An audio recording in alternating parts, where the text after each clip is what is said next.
Middle asset میں یہ سارا کچھ چل رہا ہوتا ہے، لیکن پاکستان میں اللہ اپنی رحمت سے پاکستان کے لوگوں کو ڈریمز کا بتا بھی دیتا ہے، اور ان کو پاکستانیوں کو سمجھ بھی آ جاتی ہے، اور وہ ہم اس ملک کو شرک اور اس کی اقسام سے پاک کرتے ہیں۔ جب ہم اس ملک کو شرک اور اس کی اقسام سے پاک کرتے ہیں تو اللہ کی جو رحمتیں اور برکتیں ہیں نا، وہ اس ملک میں نازل ہونا شروع ہو جاتی ہیں، اور ملک تیزی سے ترقی کرتا ہے۔ اور اس میں میں نے دیکھا ہے کہ اللہ پاکستان کو 3000 کالے رنگ کے ناقابل شکست جہاز بھی دیتا ہے، اور وہ جہاز وہ ہوتے ہیں جو جس کو دیکھ کے انڈیا کی اکیلے ہمت ہی نہیں پڑتی پاکستان پہ اٹیک کرنے کی، اور پاکستان اللہ کی مدد سے کشمیر بھی آزاد کرتا ہے۔ تو اب دوسری طرف مڈل ایسٹ میں جب وہ سب کچھ تباہ کر دیتے ہیں اور ادھر سے پاکستان ترقی کر رہا ہوتا ہے، تو آپ کو پتہ ہے کافی لوگوں سے تو یہ کبھی بھی ہضم نہیں ہوگا پاکستان ترقی کرے گا، اور خاص طور پہ انڈیا سے تو کبھی نہیں ہوتا۔ انڈیا جنگ کرنے کی کوشش کرتا ہے، لیکن کالے رنگ کے جنگی جہازوں کی وجہ سے وہ کچھ کر نہیں پاتا۔ تو وہ پھر جو جنگ ہوتی ہے نا مڈل ایسٹ میں، اس کو پھر وہ پاکستان پہ لے کے آتے ہیں، اور یعنی چونکہ پاکستان ترقی بھی کر رہا ہوتا ہے، تو وہ کافی لوگ کہتے ہیں کہ ہم پاکستان کو اگر ہم نے ادھر ہی روک لیا تو روک لیا، نہیں تو یہ کل کو ہمارے اوپر حکومت کرے گا۔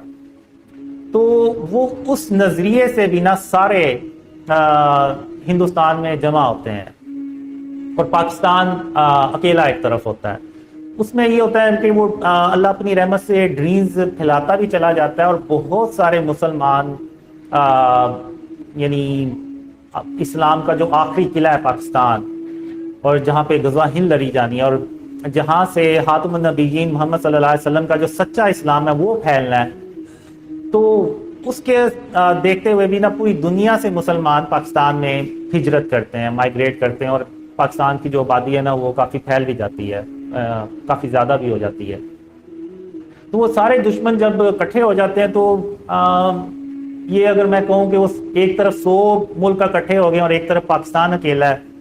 تو یہ غلط نہیں ہوگا۔ پاکستان کو میں نے دیکھا ہے تقریباً چاروں طرف سے نا اٹیکس آتے ہیں، اور وہ بہت خطرناک قسم کی جنگ ہوتی ہے، اور اس جنگ میں مسلمانوں کا جیتنا بہت ضروری ہوتا ہے۔ جو میں نے ڈریمز میں دیکھا ہے کہ جیسے مسلمانوں کے لیے غزوہ بدر بہت اہم تھی، اس جنگ کو جیتنا بہت اہم تھا، اسی طرح غزوہ ہند کو جیتنا بھی بہت اہم ہے۔ تو اللہ کی مدد سے وہ پاکستان جنگ جیت جاتا ہے، اور پھر پاکستان مڈل ایسٹ میں جاتا ہے، اور وہاں پہ رشیا اور امریکہ جیسی سپر پاورز کو شکست دینے کے بعد پوری دنیا میں اکیلا اللہ کی مدد سے سپر پاور بن جاتا ہے، اور پھر پاکستان جو ہے وہ خاتم النبیین محمد صلی اللہ علیہ وسلم کا جب سچا اسلام پوری دنیا میں پھیلاتے ہیں تو وہ پوری دنیا امن سے بھر جاتی ہے، اور وہ امن جو ہے وہ تقریباً 7-8 سال چلتا ہے، اور پھر اس کے بعد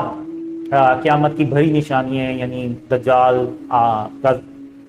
آتا ہے، پھر اس کے بعد یاجوج ماجوج نکلتے ہیں، اور پھر عیسیٰ علیہ السلام وہ بھی تشریف لاتے ہیں واپس۔